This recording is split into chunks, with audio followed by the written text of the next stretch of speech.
से उमा सिस्टीटा आपण लगे पारे मार्च एप्रिल लगे पारे जून पर्यंत जून जुलाई लगे 600-700 ग्राम 800 ग्राम एमती आस ना ना किसी हेनी से भेराइटी अच्छी ना 50-60 दिन से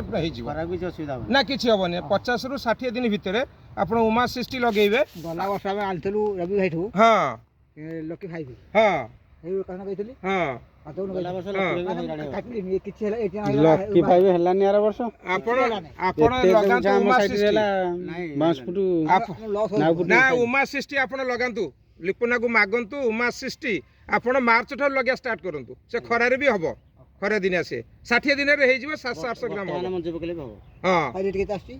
ରେଟ୍ଟା ଟିକେ କହିବି ପ୍ରାଇସ୍ ଲିଷ୍ଟ ଦେଖିଲେ ଜାଣିବା ବେଶୀ ନାହିଁ ଆଚ୍ଛା ଯାହା ମୁଁ କହିଦେବି କମ୍ପାନୀରେ ଆପଣ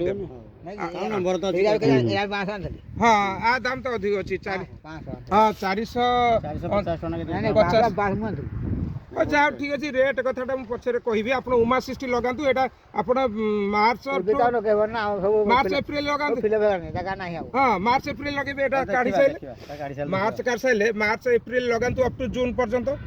जुलाई रु सरिता लगेदेवे हाँ जुलाई रे सरिता लगातु ना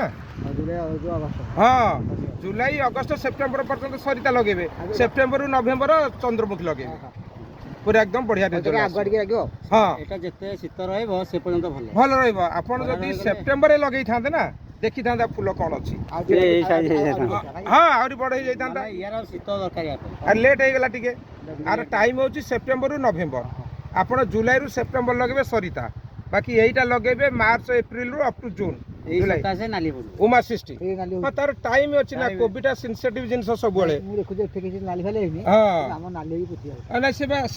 आप मन रखिए सबुठ सेंसिटिव जिनसटा हूँ फुलकोबी प्राय क्लाइमेट उपर सब किसी निर्भर करुँच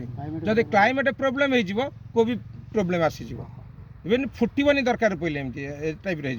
जदि 14 डिग्री तलू राति टेम्परेचर आसीज फुल फुटीज एमती तेणु से सेंसिटिव जिनस नजर रखिए ठीक टाइम रे गले आटा हबनी हाँ एटा देखंतु केमती चंद्रमुखी फूल हेइची हां मु कहती हां मो फोटो आसीची त देखंतु केते बढ़िया हेइची फूल टॉप हेइची आ भाई को बाड़ी की फुण तो जीवा आपण खुशी भाई आधे अछि आसंदा वर्ष तो लगेबा चंद्रमुखी समस्ते चंद्रमुखी लगेबा एबे आपण उमा सिस्टी लगांतु मार्च एप्रिल रे तापर जुलाई रे सरिता लगेबा रिजल्ट देखिए कहे मुझे जिते बड़े मत खोजे नंबर रहा आपण पाखे जिते बड़े खोजे मुझे आपण पाखे पहुँची मु तो भद्रक रोचे मुझे आर मस आड़ भुवनेश्वर पलि आसबि हेडक्वार्टर मोर भुवनेश्वर अच्छी मु भुवनेश्वर आप जिते चाहिए मुझे आसी देखा करी आपको पाखे ये भाई आदि खुशी आप नेक्स्ट पुणी लगेगा निश्चिंत लगेगा ठीक अच्छे एवं आम भाई को बाड़ी की जीवा रही बहुत बहुत धन्यवाद बहुत बहुत धन्यवाद धन्यवाद हाँ सर काटी दियो ये फोटो